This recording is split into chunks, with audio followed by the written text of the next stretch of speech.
इमरान खान की गिरफ्तारी के बाद जो पूरे पाकिस्तान में प्रोटेस्ट शुरू हुए, उन्होंने बहुत ही अफसोसनाक शक्ल इख्तियार कर ली, बल्कि कहना चाहिए शरपसंदाना शक्ल इख्तियार कर ली, जब पाकिस्तानी फ़ौज से जुड़े हुए मुख्तलिफ़ इमारतों को और तनसीबात को नुकसान पहुँचाने का अमल शुरू हुआ। कल जब हम ये प्रोग्राम कर रहे थे तो उस वक्त हमारे पास इत्तला आ रही थी कि लाहौर में कोर कमांडर हाउस जो है उसमें जलाओ घिराव भी किया गया, तोड़ फोड़ भी की गई और शदीद नुकसान पहुँचाया गया। लाहौर कोर कमांडर हाउस जो है उसकी एक तारीख़ी अहमियत है। ये जिन्ना हाउस है, 1943 में बानी पाकिस्तान कायदे आज़म मोहम्मद अली जिन्ना ने इसको ख़रीदा था, तो उसकी निस्बत से तो इसका एहतराम और दर्जा बहुत ऊपर है, लेकिन सबसे ज़्यादा नुकसान उसी को हुआ। एक एयरबेस के ऊपर अटैक हो गया, इसके बाद रावलपिंडी के अंदर GHQ के दरवाजे के ऊपर जो कुछ हमने होते देखा तो बिल्कुल अनप्रेसिडेंटेड था और बात समझ नहीं थी आती कि क्या हो रहा है। उसके ऊपर आज एक रद्द-ए-अमल बड़े सख्त तरीन अल्फाज में ISPR ने जारी किया। ISPR ने कहा कि 9 मई का दिन एक स्याह बाप की तरह याद रखा जाएगा।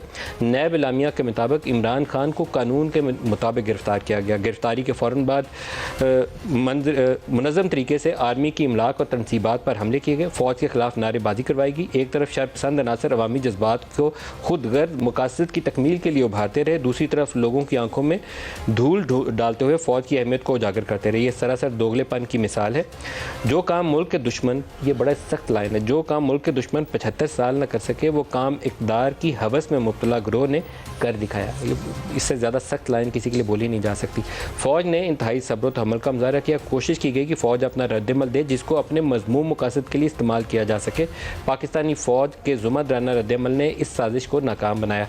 इसके पीछे यह अब लाइन बहुत ही मीनिंगफुल लाइन है, इसके पीछे पार्टी की कुछ शरपसंद लीडरशिप की पेश की मनसूबाबंदी थी और ये बहुत आगे लंबी लाइन है। मैं इसको यहाँ तक छोड़ूंगा, ये हम आपको स्क्रीन पर साथ साथ बढ़ाते जाएंगे। लेकिन हमने सोचा कि इस प्रोग्राम में करते तो हम डिस्कशन है, लेकिन डिस्कशन से पहले कुछ आपको न्यूज़ अपडेट देना ज़रूरी है कि रियलिटी चेक हो जाए कि हुआ क्या, ये लोग कहाँ से आए, किन जगहों पर हमलावर हुए थे कौन, और ये हमारे सिक्योरिटी के इदारे इनको रोकने में क्यों कामयाब नहीं हुए।